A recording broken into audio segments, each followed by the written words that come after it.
What is Jamrock? What the heck is that, and what's going on with them? So it was going to be something. I think even Mark Henry was involved. We had talked about it a few weeks ago. Jamaica like having the first big like international wrestling show in quite a while, and seemed like a really cool idea. But unfortunately, just like the show in Jerusalem, this is not to be for more expansion of like big time professional wrestling. But the basically the full article. Really is insightful in terms of like the challenges of booking this type of show. So maybe I'll edit it a little bit, but I do want to go through a number of points. So red tape forces postponement of pro wrestling event, promoter stumped by permit requirements. Welcome to Jamrock, a professional wrestling show to be staged on Saturday by All Caribbean Wrestling, ACW, has been postponed. The event, which would have been Jamaica's first pro wrestling event by an overseas promotion in around 25 years, was to be staged at Alfred Sangster Auditorium at the University of Technology, Jamaica, in St. Andrew. But promoter JB Cool says a number of permits were not secured in time for the event to take place. Cool, based in Florida, says he was notified about the required permits by ASA operators long after he made a deposit to rent the venue, even though both parties had been in correspondence for some time to negotiate the logistics. The people at UTech did not tell me I needed permits for everything. We just found out, and they're holding us to not having the event because we did not have a music license permit. I've traveled around this entire world, and I've never had to deal with this.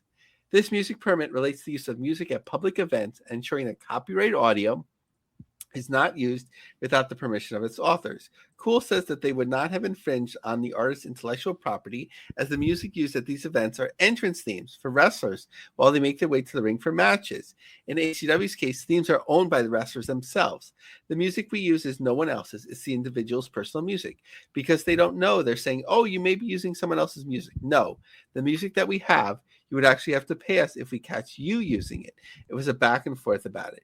Cool says a total of 5 permits was needed. The others relate to security, fire safety, other licenses from Kingston and St. Andrews Municipal Corporation. He says this was new to him because when organizing shows in other countries, these matters would have been handled by the venue operators once the deposit had been made.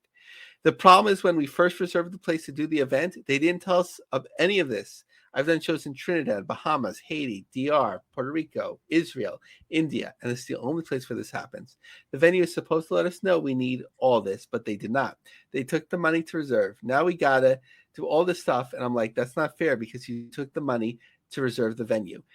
A number coming up that's pretty staggering, and it doesn't seem as realistic based on what we know. But the Observer obtained email exchanges between ACW and facilities.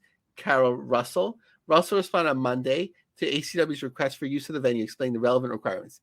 The email said that the ASA rental fee is $200,000. I guess maybe that's Jamaican dollars. I guess that's actually maybe that makes more sense. So let me see if I can look that up because right now it's Jamaican dollars to US dollars. Sorry, should have done my homework earlier. Okay, so no, okay, that makes a lot more sense. $1,277.13. But a 50% deposit would be needed to secure the venue for the date requested and the remaining balance at least 1 week before the date of the event. UTech also requested a copy of the liability insurance or indemnity form, requested a letter, safety and security, and so on. Cool said that the ring for the event is already at the wharves and waiting to be cleared and 22 in-ring talents already arrived. ACW says now considering whether to refund tickets already bought for the event allowed their validity for another date, as the promotion is now working on a new date and different venue for the show. So, so many challenges of doing a show internationally, and I guess it makes sense based on what we're reading why there hasn't been a show for 25 years if this is the type of red tape that you have to go to, at least in the venue listed.